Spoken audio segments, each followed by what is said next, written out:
Hello, good afternoon, everyone. This is Michael Kimmel, RPB's Executive Director, and I'm happy to welcome you to RPB's Summer 2018 installment of our quarterly webinar series. Speaking of summer, I hope everyone is having a good one and has been able to enjoy this warm and sometimes extremely warm weather. In addition to myself and Len Teitelbaum, Chair of the Board, joining us today are David Baskin, Chair of our Investment Committee and President and Founder of Baskin Wealth Management, Chris Moore, Chief Investment Officer of Summit Strategies Group, who are RPB's outside investment consultant, also Stephanie Berger, RPB's Director of Marketing and Communications. Before I turn it over to Len, who will review the agenda and provide some opening remarks, a few housekeeping items. As always, this webinar is being recorded and will be posted to our website in a few days. We will also email a link to you. You can submit your questions anytime by clicking on the Q&A button found at the bottom of the screen. We have a lot of time at the end and hope to be able to address them all at that point. Len, the floor is all yours. Thank you very much. Shalom. And thank you for your attendance. And thank you to the staff for putting together the materials for this webinar. I'm going to repeat a little about what Michael said because we want to try and drive it home. Our agenda really is in two parts. Our usual market recap and planned performance constitutes a lead item led by David Baskin, as previously described, Chair of your Investment Committee and his firm of Baskin Wealth Management. He'll be assisted by Summit Strategies. You've heard our outside advisor. And the two of them, I think, will give you what you will help make decisions considering the balagan that the recent headlines have created. And this should not only be interesting, but extremely good timing. The second part is a continuation of your board's efforts to expand the product offerings to you, the participants. The Roth 403B plan will be introduced today. I urge you to pay close attention to the materials, as this enhancement may be particularly valuable to a large segment of our participants. As usual, we hope to leave plenty of time, as Michael said, for Q&A on either topic. We will review the procedure for entering your questions at the appropriate time. David or Chris, whoever's up first, let's start. Oh, sorry, hold on. David, you're unmuted now. Okay, thank you very much, Michael and Len, and welcome everybody.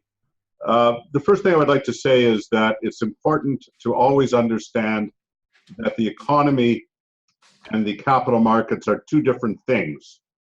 We're in an interesting place now in which global capital markets are probably as strong as they have been any time in the last 10 years. We're seeing coordinated economic growth in most of the major economies of the world: Europe zone, North America, China, and even emerging markets.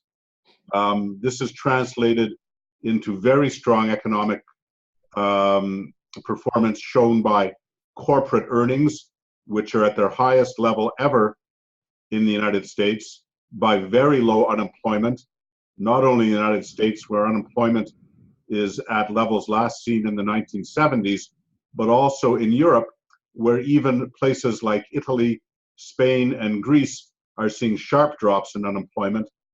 And we're also seeing a similar widening of incomes in all those economies as global gross domestic products continue to grow. But at the same time, we're seeing mediocre returns in the stock markets. Stock market returns have been driven down primarily by rising interest rates as central banks around the world become concerned about the threat of inflation. Generally speaking, inflation is driven by wage gains. Wage gains are in turn driven by low unemployment, and central bankers in Europe, in China, and in the United States have acted in concert to raise interest rates. Raising interest rates, of course, makes bonds and fixed income investments relatively more attractive and stocks relatively less attractive. For this reason, we haven't seen much in the way of stock market gains in 2018 to date, and we've seen negative returns for the credit markets, for the fixed income markets, as rising rates drive down the value of previously issued bonds. On top of this, there are a number of concerns that we'll touch on in our presentation. Tariffs. The Trump administration has not only instituted tariffs against global steel and aluminum producers, it has imposed or threatened to impose hundreds of billions of dollars of tariffs against Chinese goods and against all auto producers outside the United States. This has caused concerns all over the world. And finally, for American investors, the US dollar has been very strong as interest rates have risen in the United States, and this has made the performance of exterior markets, particularly emerging markets, weaker for North American investors. So those are the things that we've seen in the first few months of the year. I'm going to turn it over to Chris, who's going to talk in more specific terms about the economic environment and the environment for markets going forward in the second half of 2018. Great. Well, thank you, David. As David kind of highlighted, we'll spend a little bit more time speaking about some of the kind of perhaps disconnect and reasons why that we're seeing this strong growth, but maybe very mixed or muted market performance across major asset classes. As you can see here, kind of more data driven, is that we're seeing a return to growth, and across all these major markets, they've accelerated in a kind of coordinated fashion, which has been a little bit unique over the last 10 years, kind of post the great financial crisis, and has driven corporate earnings systematically across all the major markets. Specifically here, the Russell 3000, which is a U.S. equity benchmark, EFA, which is the developed markets, and emerging markets. We've seen strong earnings growth, and this is mostly a recent phenomenon. So, but this backdrop has been kind of a function of two things worthy of note. One is that specific to the U.S., a large tailwind more recently has been the impact of tax reform, specifically the corporate tax reform packages that were put into place year end. So the market obviously is discounting perhaps some of how sustainable or how that one-off aspect of some of the earnings growth specifically in the U.S. In addition to that, the market has had pretty lofty expectations. So the strong earnings growth has somewhat been in line with expectations. So the markets are very much always forward-looking, and how markets perform are relative to expectations. And as the strong growth has been more in line rather than an upside surprise, the markets in general have discounted some of this strong growth as it's in general been priced in. Also, there has been some headwinds as we look forward, specifically tariffs and trades, which if we advance the next slide, we'll talk a little bit about as the market has had more of a concern about what this ultimately might mean for earnings and the global economy. Specifically, to just kind of recap is, what are tariffs and trade? Here we kind of give an example. So to refresh, tariffs are taxes on imports. Specifically, it's where the government is assessing a tax on foreign production for domestic consumption. So the foreign producer ultimately makes the foreign produced goods are more expensive. So the U.S. is a beneficiary, the U.S. government is a beneficiary of this revenue, but predominantly the intent is not to raise revenue from the taxes, but to make domestically produced goods a substitute, and where the consumption is from the U.S. producer or domestic producer. So as an example here, we did 100 beach umbrellas produced in China at $5. Prior to a tariff, these goods would be $500, would be kind of the cost of these goods. But the U.S. tariff rate on umbrellas here as an example would be 6.5%. So this incremental $32.50 would ultimately be passed on to consumers for those internationally produced goods. It has a couple impacts on the economy. Number one of which we highlighted, is that it helps domestically produced goods, but it also at the margin increases the cost of goods consumed. So it's inflationary for consumers, as these tariffs or taxes for those goods are often passed on to consumers. So also a little bit of a headwind for growth. So it's been in the press a lot, and this is an attempt to kind of just frame what's been discussed to date and why the market has become as concerned as it has. Currently, tariffs are a relatively small percentage of GDP and imports. So what we're talking about here is this, currently the average tariff is about 1.7%. So that's the median tax assessed for foreign produced goods. And it really only applies to something like a couple percent of U.S. imports, and is a very small component of the global economy here, represented by GDP. There's been a lot of headlines, but what has been enacted to date specifically is this $58 billion highlighted in this bolded goods. So a very, very small component of the economy and imports, as well as has had just a small marginal impact to the kind of average tax rate. However, this bottom line, what we've seen here is the various potential threats. Auto imports, almost $500 billion of goods that has been threatened to be taxed on Chinese imports, is where we start to see a more material impact to both the U.S. and global economy. There's been some estimates as a full-blown trade war might cut growth in half. And so that ultimately is what the market is trying to process, and why, even though earnings have been relatively strong and the economy continues to hum along, the risk of this slowdown and ultimately what potentially might cause the market to turn over is basically why pricing that risk is why the market has kind of treaded water on a year-to-date basis.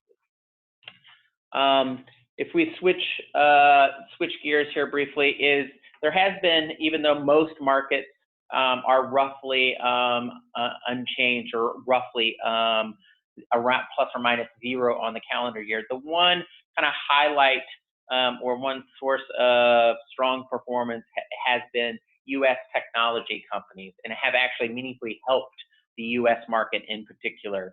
You can see that a couple things to note. This is the top 10 kind of impacted, or things that have added the most to the S&P 500. And the names here are almost exclusively technology companies. So the Amazons, the Microsofts, the Apples, Netflix, Facebook. Sometimes in the press, you might hear these referred to as the FANG stocks as well, have really driven performance. So these top 10 names have contributed more performance than the actual total index. So you can see that along this bottom line here, that these names have contributed over 3%, even though the index here through mid-year is only up 2.5%. Also of note is almost half the stocks in the index are actually negative on the calendar year, just continuing to highlight that it's been a tale of two markets, these large tech companies which have continued to do well, and everything else which has kind of treaded water or struggled a little bit on the calendar. I think David is going to kind of highlight, how the broader asset quilt, or some of the very diversifying assets have done on a year-to-date basis. Yeah, so this quilt is a picture that we like very much, because it graphically shows the effect of diversification on portfolios. If you look at the tan colored square in 2017 with the initials EM, which stands for emerging markets, you can see that emerging markets were not only very strong in 2017, they were unbelievably strong with a 37% return for that year. And then you look at the year to date for 2018, and we see that the tan box is at the very bottom of the column with a negative return showing. The point of the quilt, and we can't overemphasize it too much, is that it's impossible to know which square will be at the top of the graph. As you can see, every year a different segment of the market is the top performer, and a different segment of the market is the bottom performer. So far this year, as Chris pointed out, the best performers in the world have been the large US technology stocks, and they've really led the way. Other markets, as you can see, have largely returned almost zero or have had negative returns to date. Does this mean that we should dump those markets and put all of our money into Facebook and Amazon and Apple and Google? Well, of course not, because in some years, the large US equities are the worst performers, and we can't tell what year is going to happen next. So diversification remains, as always, the key to our investment strategy. So if we look at what's happened over the last 12 months, we can see that the returns are relatively robust. We had a very strong 2017, as shown, led by emerging markets, but also very respectable performance by European and North American markets, so that the Capital Appreciation Fund has a return over the 12 months ending June 30th of positive 8%. And the Appreciation in Income Fund, a positive return of over 5% during that period. Even the income-focused fund, in spite of the pressure on bond markets, has a positive return for that 12-month period of 1.6%. And of course, the very safe and very low volatility Capital Preservation Fund has a return of 1.22%. In all cases, not bad returns over that 12-month period.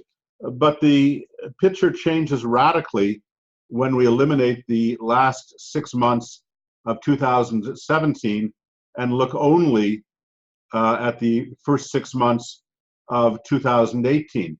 In this case, you can see that the Capital Preservation Fund is around break even. It's down less than 1/4 of a point year to date. The Appreciation in Income Fund down slightly more than 1/4 point year to date. And the income-focused fund, as the pressures we referred to take their toll on the fixed income market, down slightly more than 1/2 point. Now, these are hardly catastrophic returns, but when we're used to making the amounts of money that we've made in the last 3 years in particular, when returns of 7, 8, 9, 10% were commonplace, they look quite low. Stock markets, all credit markets, all markets in general, revert to the mean over time. And we know that the returns that we were getting the last 3 years were abnormally high. I think what we're seeing year to date is a reversion to the mean and a reflection of the concerns that Chris referred to, particularly world trade, instability in top levels of the American government, and rising interest rates.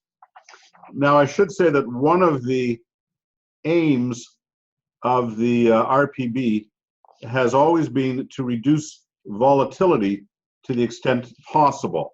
Lower volatility basically means that our portfolios go up and down less than the market. When the market is going crazy, driven by Netflix or Nvidia or Facebook, we will probably trail the markets in those years. On the other hand, when markets are doing poorly or having mediocre performance, as we've seen in the first 6 months of this year, generally speaking, our performance is much more reflective of those markets. And you can see that our volatility in the first 6 months is significantly lower in the capital appreciation fund, somewhat lower in the appreciation and income fund, and again, appreciably lower in the income focused fund. In other words, we are buying safety, we are reducing risk, and the cost of the reduction of risk is sometimes missing out on some of the upside in the markets when markets are doing very, very well. These are, of course, our managed products, where about 90% of participants have chosen to invest their money. We've also, of course, introduced Tier 2 products, the products using passive income funds, which have somewhat lower management expense costs. And these products, of course, very closely track the performance of the indices in which they're invested. So starting at the far left of this graph, we can see that our S&P 500 index product from Vanguard is basically mimicking the S&P 500 within 1/100th of 1%. Can't get much closer than that. Similarly, the small cap index, very closely tracking. As we get into the developed world index fund, you'll see a larger tracking error. This largely has to do with investment lags and currency effects, and similarly with the emerging markets index fund, in each case trailing their respective indices, but by reasonable amounts. The other products shown very closely track their indices, and as you can see, the fixed income products universally mediocre or even negative returns for the period because of rising interest rates. The year-to-date returns, not surprisingly, reflect the same conditions that we've talked about before. Again, uninspiring returns year-to-date. Really not much exciting to say about the first 6 months of 2018.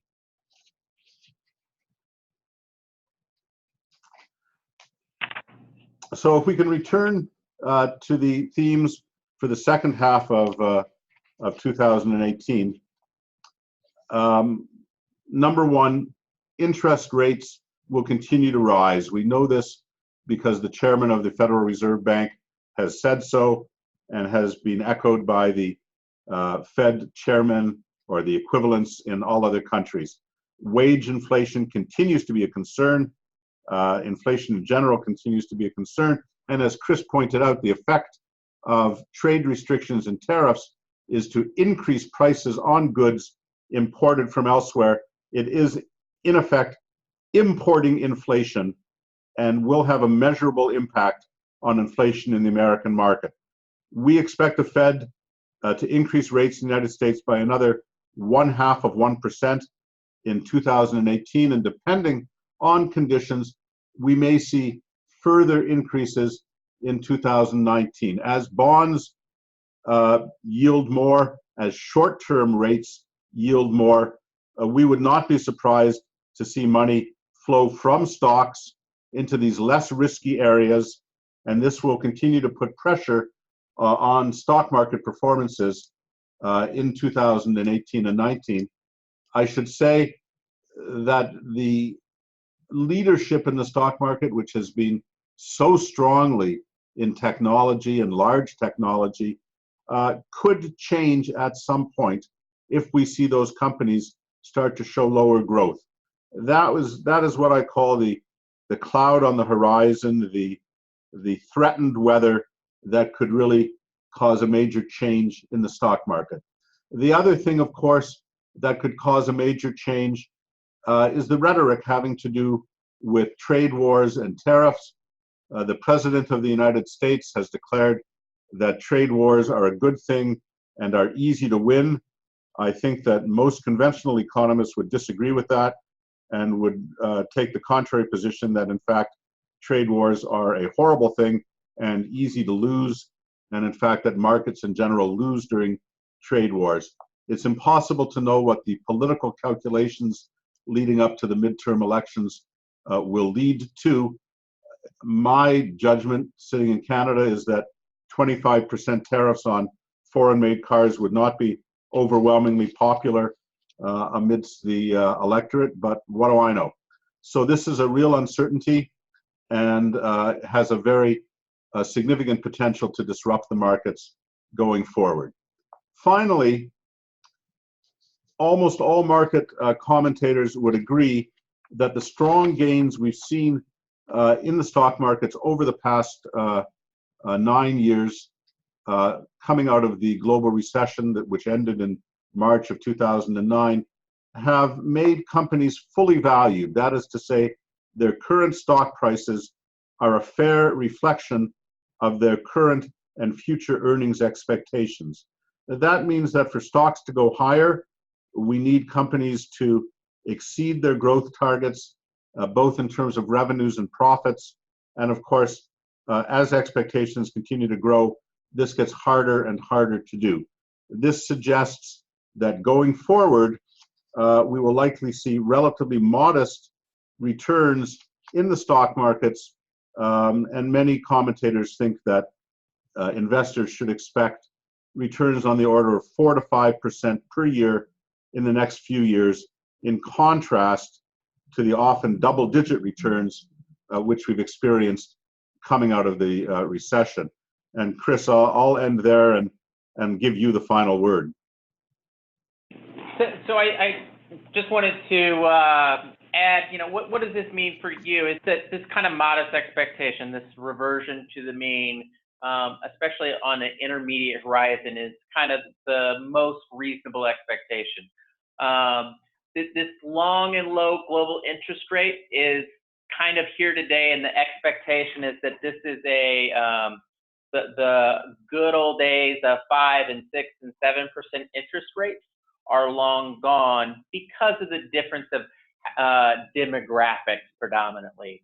So that is, as much as anything, the reason for this kind of mid-single digit expected return prospectively. By that same token, most expectations are to have modest and or muted inflation as well. So to some extent, those intersections mean that this 5 and 6% expected returns are reasonable for most people for planning purposes in that kind of context. But of note is there is still an upside surprise. Just continued that I think a lot of these expectations have been reasonably consistent over the last few years, but there still is, clumps of upside performance is still definitely possible. But the things that, we want to kind of reiterate for individual participants are the things that you can focus on. Things within individual participants' control is one, your time horizon, making sure that you're not chasing the most recent market trends, consistent with time is definitely your friend and is one of the things that you can be able to control. Making sure that you're taking the proper risk, and proper risk is both on the downside and the upside, having a diversified portfolio for this long time horizon. And lifestyle. So this notion of this last bullet here is that kind of contribution rates and how much you spend, which are the few things that most participants can control, are the biggest drivers of ultimately kind of having a satisfactory retirement. So Chris, thank you very much. And David, thank you as well for your insights into the current market, the economy, and our performance. Now I'm going to turn it over to Stephanie, who will be talking with us today about our new Roth 403B option. Hello. So today we had announced in late June to all of our participants that this option is available. It's a new way for you to save for retirement, and it also provides a very powerful estate planning tool. And we're going to go through some of the details about investing in this account today. So first off, what is Roth? It's an elective deferral contribution that you make with your after-tax dollars. So after you pay taxes on the money, it then goes into the Roth account. What's great about Roth is the contributions and all the earnings on those contributions are distributed tax-free to you.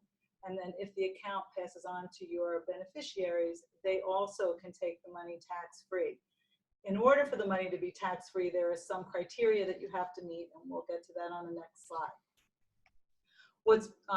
What advantage the Roth 403B has over the Roth IRA is about annual income limits and contribution limits.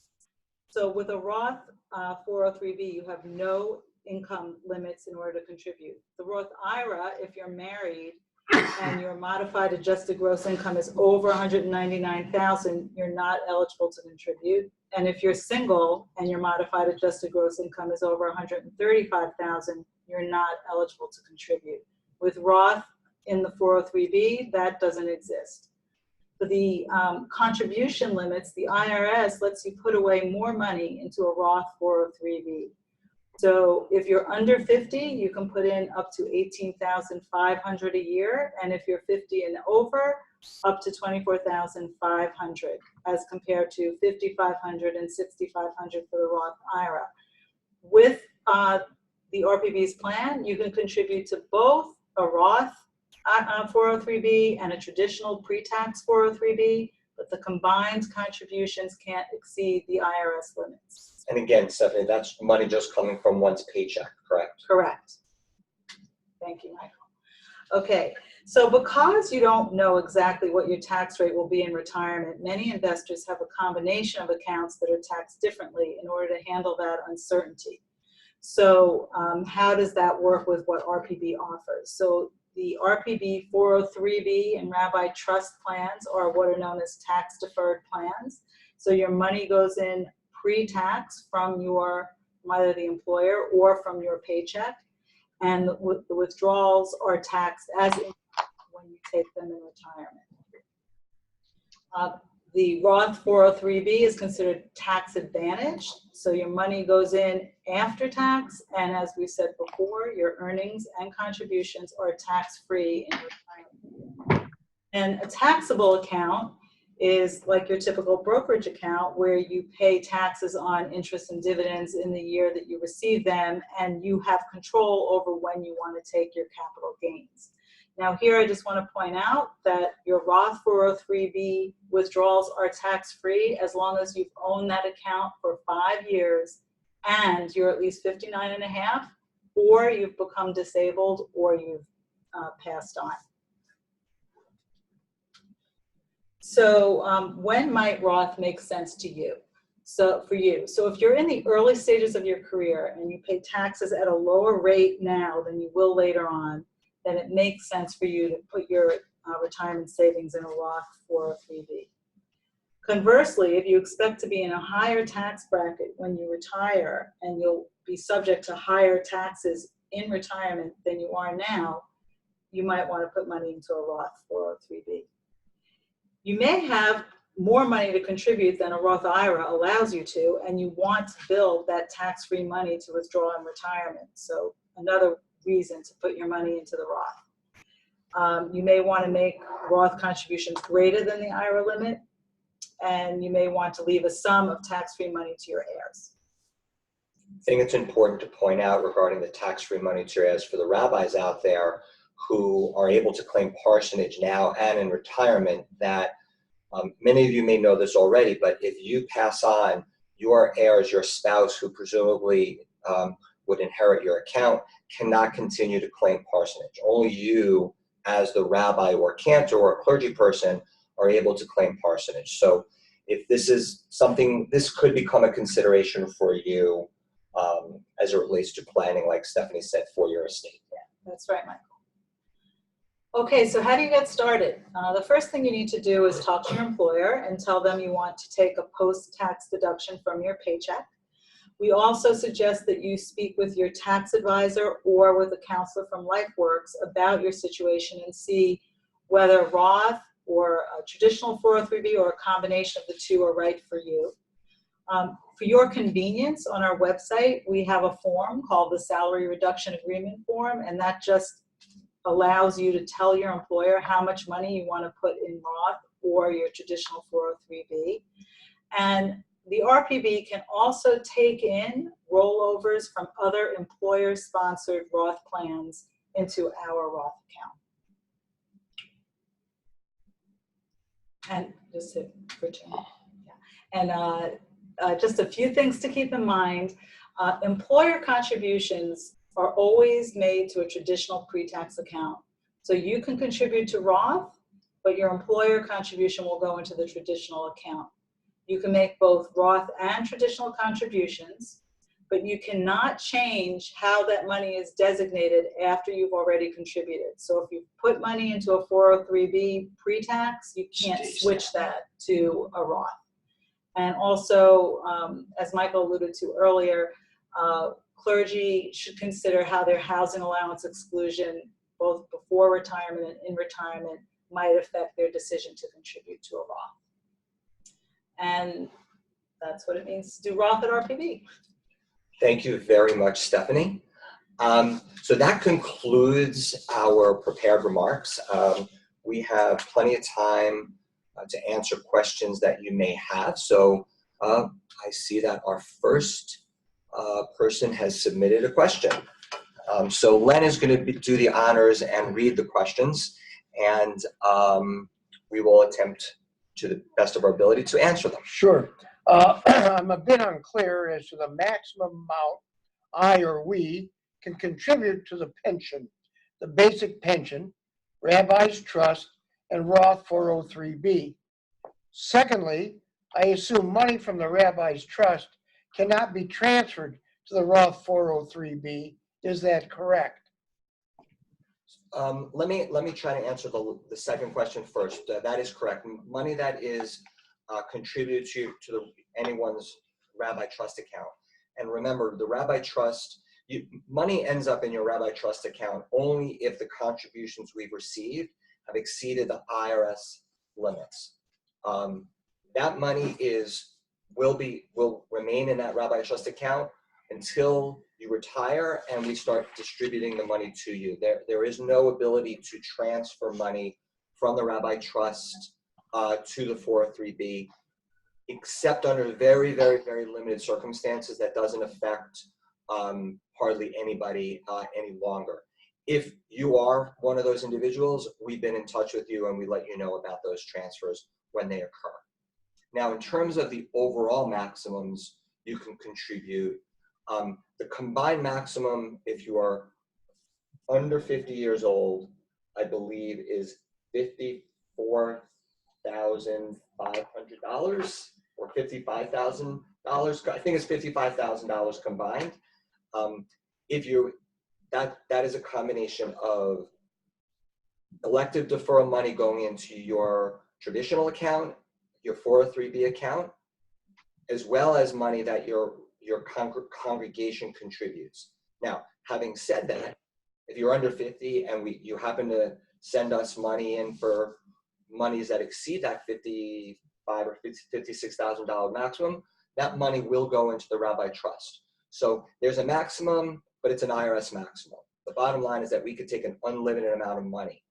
There is a very hard dollar maximum, though, that can come out of your paycheck, which is the elective deferral amounts. And that slide, we'll go back to that slide to show you what that looks like right here.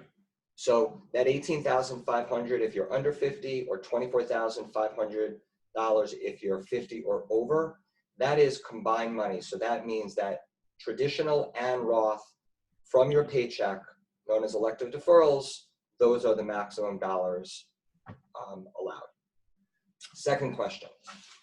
Are you allowed to claim parsonage in retirement? We get that question a lot. The answer is yes. One of the amazing benefits of participating in the Reform Pension Board's plan is the ability for you to continue to claim parsonage on distributions while in retirement. That is now, having said that, with the introduction of the Roth 403B, that is already tax-free. So you wouldn't need to claim parsonage on those distributions. It would just be from the traditional 403B. I am with a former employer and have an existing pension account with them. Am I allowed to roll that into a Roth 403B? It has to be a Roth, employer-sponsored Roth account. If So- it's a non-Roth account, employer-sponsored, it can't go into a Roth at Right. RPB. So it's a Roth 401k or a Roth 403b. We can roll that into the Roth 403b in the RPB. Correct. So I can roll over a traditional Roth into a Roth 403B or not? If what that questioner means by traditional Roth, that means Roth IRA, the answer is no. Switching a bit to a financial question. On TV today, they talked about a tax cut 2.0 that's supposed to be coming in soon. Given the fact that some of our traditional buyers of our debt seem to be at odds with a recent trip that our president took, do we anticipate being able to finance the current debt we have with money coming out of the Treasury? In essence, I presume, will we find a traditional buyer for our Treasury obligations as we go to finance our deficits? What does this mean for interest rates? I'm going to let David or Chris answer that question. I'll take a shot at it. It's such an interesting question. So far, the United States has no problem selling its debt either domestically or internationally, and that's reflected in the fact that interest rates on 30-day Treasury obligations and 90-day Treasury obligations of the United States are still around 2% per year. Now, macroeconomists and the Congressional Budget Office will tell you that the U.S. deficit, that is to say the amount that the U.S. government spends compared to how much it brings in, is about to explode as a result of the corporate tax cuts which came into effect in 2018. And the Congressional Budget Office in particular sees massive deficits increasing on the order of $250 billion a year as far as the eye can see. Will the United States always be able to sell its debt at very low interest rates? That's, I think, a very important question. And I don't know the answer, but I'd like to hear what Chris has to say. I'll start with saying that I'm not certain of the answer either. I think the other comment or the other dynamic that I would highlight is that I think the market is well aware of these dynamics. So to some extent, somewhat similar to the equity market was forecasting these strong growth, and it's how things come in versus expectations often is what drives prices rather than kind of these well-known things on the horizon.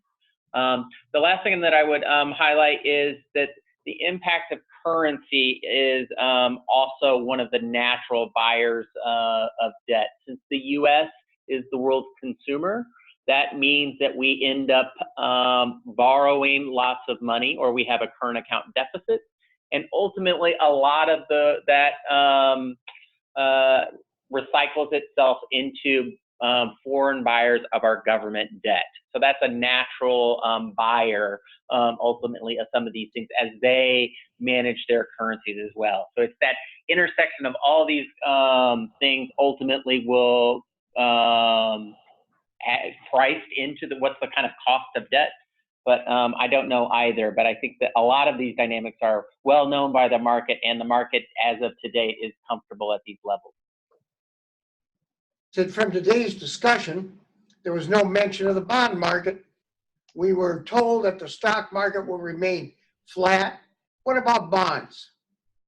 So, Len, it's David again. So one of the interesting things about the bond market has to do with what was called quantitative easing, or QE, which was a program carried out by the U.S. Treasury in the years following the Great Recession.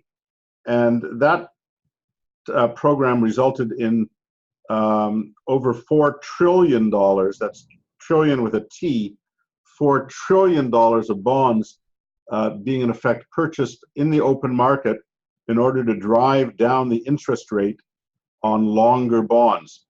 Most of those bonds are still owned. And as they come out of Treasury and into the market, they have the effect of soaking up cash and increasing the supply of bonds. As with any other thing, when supply goes up, price goes down. In the case of bonds, when price goes down, that means interest rates go higher.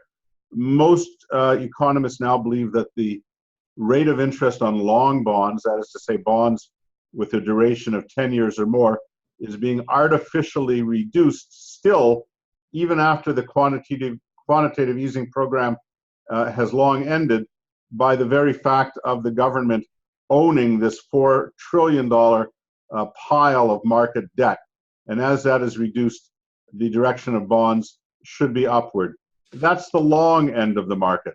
The short end of the market, the 30-day and 90-day obligations which show up in money market accounts, are being consciously driven higher by the Federal Reserve Bank and by central banks. So right now, it's not a very comfortable thing to be holding conventional debt really of any maturity. And the days when fixed income holders made money not just on the interest rate, but also by seeing an increase in the market price of their debt go up, are, I think, over.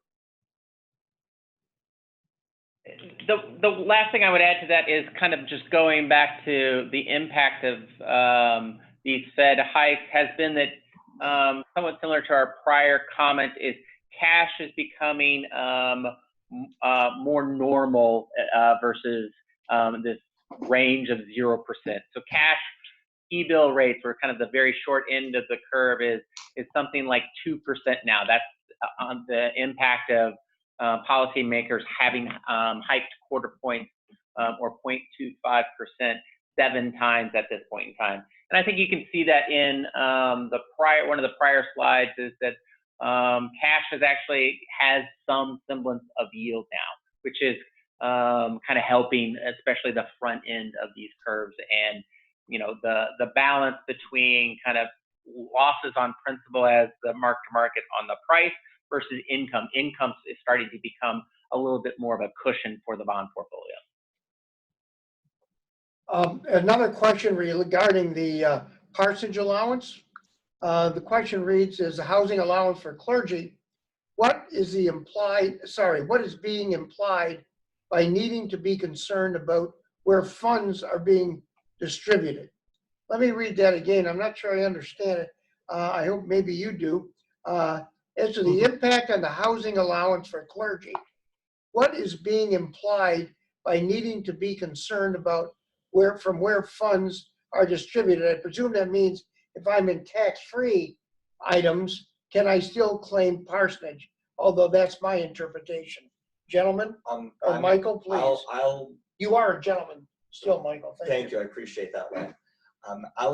I'll do a little bit of interpretation to the question and presume this questioner is referring to monies coming from a traditional 403B versus a Roth 403B. Okay.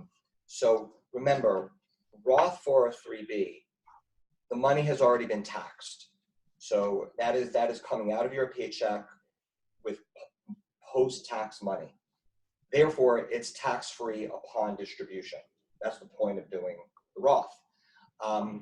As it relates to parsonage, really, or the housing allowance in retirement, that is really enables you to reduce your taxable income from the traditional account. There's no reason to be claiming parsonage from the Roth portion of your account if you have one by the time you retire, because again, it's already tax-free.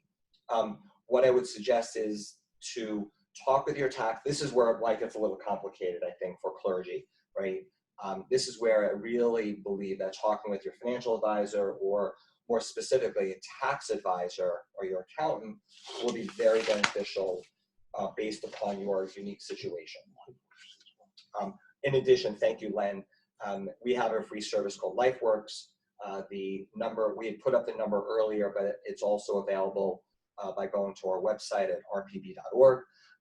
And they can probably also give you some insights into that. Many of the advisors at LifeWorks are familiar with us and understand parsonage, but nobody knows your situation like the person working on your taxes each year. So I would strongly recommend you use them for these sorts of things. I'm going to ask a personal favor of the attendees, if you don't mind. If you do deal with LifeWorks and it's not too much of an imposition, could we get some feedback as to whether you like, dislike LifeWorks and how it could be improved? If you have the time to do so, it would be appreciated. All right. Now, can we declare parsonage on income that is not in the RPB when we retire? So that's a bit of a tricky question. A tricky question to answer clearly and thoughtfully, and only because it all depends on who contributed the money initially and what role you were playing, what role you were in when that money was contributed. If you were a member of the clergy, performing pastoral duties in a pastoral role, when you earn that money, theoretically, that money could be eligible for parsonage when you retire.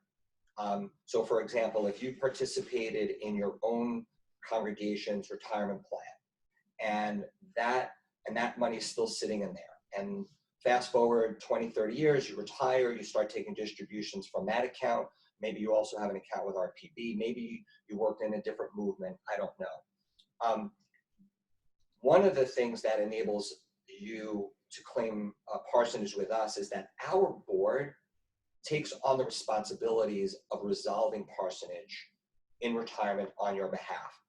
We act as an agent for those congregations that contribute to us. So when you move from congregation A to congregation B to congregation C, presumably all within the Reform movement, because it's one account, because we're acting as an agent for all those synagogues, when you retire, in some respect, we become your employer for purposes of resolving parsonage, just like your boards do today. So you really have to look at the particular situation you're in. If this money, for example, was earned while you were pre-rabbi days or pre-clergy days, working in a different job, the answer is very, very, very likely no. In fact, it is definitely no. But again, you need to check with the tax advisors on that. We cannot give you tax advice. I'm only letting you know what we understand to be the rules of the road as it relates to parsonage. So I hope that answers the question. Looks like we have one more question that's come in. Okay. For second career rabbis, we asked, I think earlier, if I roll my separate IRA into my RPB 403B, could all the funds then be used against parsonage? Similar to what I said before, the likely answer is no. We are not able to resolve parsonage for those monies, especially because we don't know the source of that income or those contributions when they were made. So the answer is probably not. We take a generally conservative, small c approach to this issue because we really don't want to put you all in a position of running into a situation with the IRS later on. Again, this is to the best of our knowledge what the rules are. I really, again, reiterate contacting your tax advisors to understand the specifics. But again, very directly to the question asked, if you roll your separate IRA into the RPB, the answer is no. We will not resolve parsonage for those. And Michael, may I add also that in some cases, I think it might be helpful that if your tax advisor and you were to get on the phone with Robert Perry, LifeWorks, or Michael, and have a group call, it might make things easier rather than try and have you interpret it or have someone interpret it in a vacuum. Remember, we're your board and we're here to help you. Let me close basically by saying, thanking you not only for your attendance, but remember, we're here, as I said, to help Robert Perry, Michael, LifeWorks, anybody here want to try and help you. So to the rabbis who are beginning to mentally outline their sermons, the administrators who worry about seating requirements and getting the remuneration changed, And to the educators worried about opening school on top of Yontif, I hope you have a good end of summer if possible. Shalom, shalom, lehitraot. Bye-bye.